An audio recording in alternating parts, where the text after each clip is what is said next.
Donc, Parce que sinon, je te garde. bonjour à tous, je vous remercie d'être là pour ce premier débat du Café Débat révolutionnant. Il vaut mieux que je le mette là. Je vous remercie tous. Comme ça,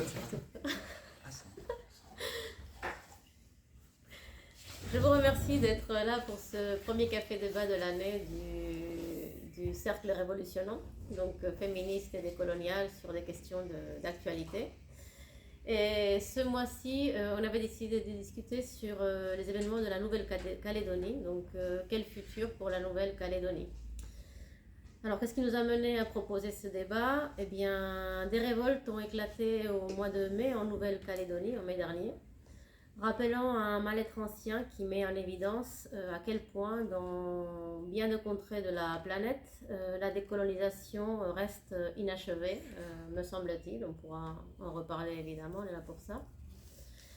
Donc la Nouvelle-Calédonie a aujourd'hui un statut de collectivité à part. Elle a été une colonie française entre 1853 et 1944. Son statut institutionnel lui reconnaît le droit à l'autodétermination, suivant un processus de décolonisation et de construction d'un destin commun entre les populations de la zone, donc essentiellement les Kanaks, les autochtones, 41% de la population, et les personnes d'origine européenne, les Caldoches, et les autres provenances, polynésiens, asiatiques. Donc la révolte du mois de mai a éclaté à la suite du vote par l'Assemblée d'un projet de loi constitutionnelle défendu par Gérald Darmanin. Des scènes de pillage très virulentes et des affrontements ont gagné très rapidement Nouméa. À moins d'intensité, les troubles se poursuivent jusqu'à aujourd'hui. 11 personnes ont été tuées par balle entre le 13 mai et le 15 août. Plus de 700 entreprises ont été entièrement ou partiellement détruites pour des dégâts estimés à 1,5 milliard d'euros. Plus de la moitié des salariés du secteur privé ont fait objet d'une demande de chômage partiel. Et la retraite des fonctionnaires a été réduite de 3% pour parer aux dommages économiques produits par tous ces troubles depuis le mois de mai. Alors, si les affrontements entre les militants et les gendarmes se sont réduits durant l'été, la tribu kanak de Saint-Louis est restée encerclée tout ce temps-ci et jusqu'à maintenant.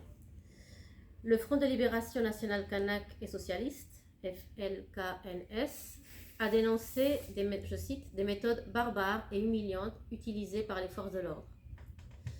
De fait, cette tribu de Saint-Louis est encerclée et vit ainsi depuis plusieurs mois, rendant difficile, voire impossible, des actions du quotidien, comme emmener les enfants à l'école, voilà, des choses absolument anodines, banales.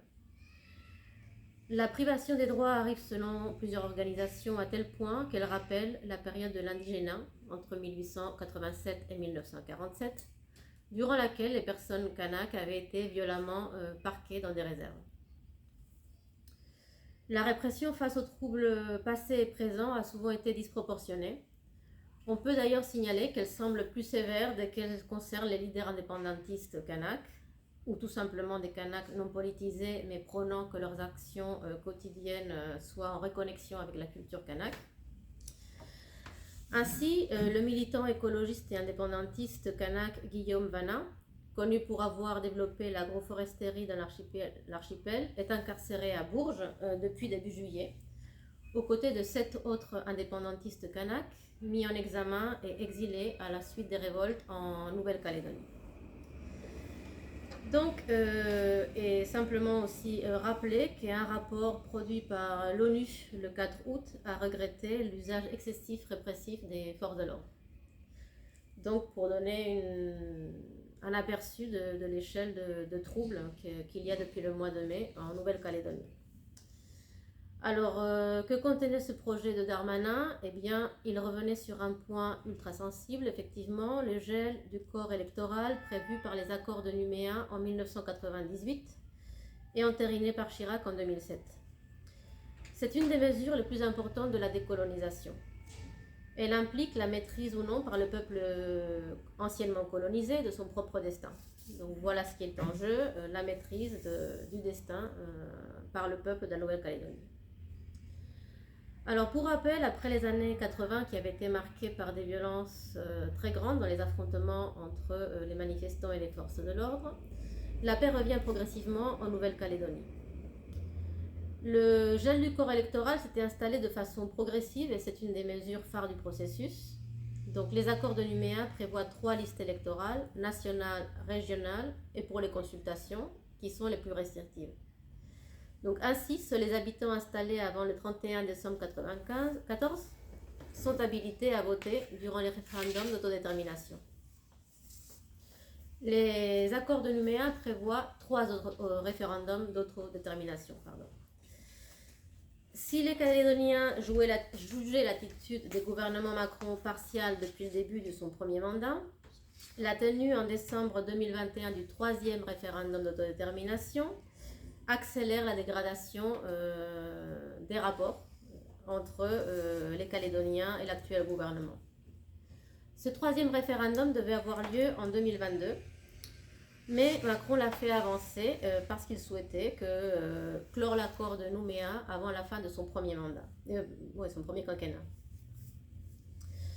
Alors c'est un moment particulièrement délicat puisque c'était à la suite de la crise du Covid qui a été très très importante et très meurtrière en Nouvelle-Calédonie. Donc les indépendantistes ont boycotté ce 3e référendum pour rejeter justement la gestion par le gouvernement de la crise du Covid en Nouvelle-Calédonie